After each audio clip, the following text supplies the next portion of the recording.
बिल्ली और चूहे की दोस्ती। एक समय की बात है। एक घर में एक बिल्ली रहती थी जिसका नाम मुन्नी था। मुन्नी आमतौर पर चूहों का शिकार करती थी, लेकिन उस घर में रहने वाला एक छोटा चूहा, जिसका नाम छोटू था, बहुत चतुर और मिलनसार था। एक दिन छोटू एक मुश्किल में फंस गया। वो एक बड़े बर्तन में गिर गया और बाहर निकलने के लिए संघर्ष कर रहा था।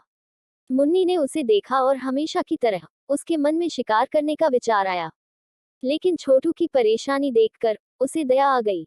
मुन्नी ने बर्तन के किनारे झुककर छोटू से कहा, छोटू, डरो मत, मैं तुम्हारी मदद करूंगी। छोटू को पहले तो विश्वास नहीं हुआ।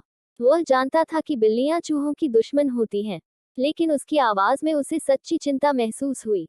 मुन्नी ने अपनी पूंछ बर्तन के अंदर डाली और छोटू से कहा, इसे पकड़ लो और ऊपर चढ़ने की कोशिश करो।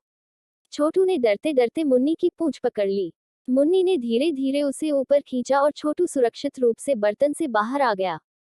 उस दिन से मुन्नी और छोटू दोस्त बन गए। वे एक साथ खेलते थे और एक दूसरे का ख्याल रखते थे। घर के बाकी चूहे यह देखकर हैरान थे कि उनका दुश्मन उनके दोस्त के साथ इतना अच्छा व्यवहार कर रहा है। एक दिन एक शिकारी उस घर में आया और उसने एक जाल बिछाया। छोटू ने जाल को देख लिया और तुरंत मुन्नी को खबर दी। मुन्नी ने तेजी से आकर जाल को काटना शुरू कर दिया।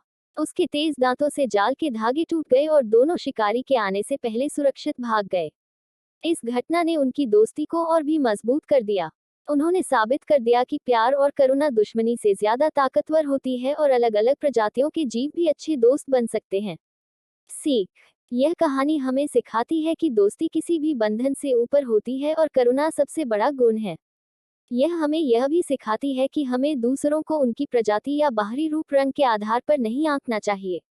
यह कहा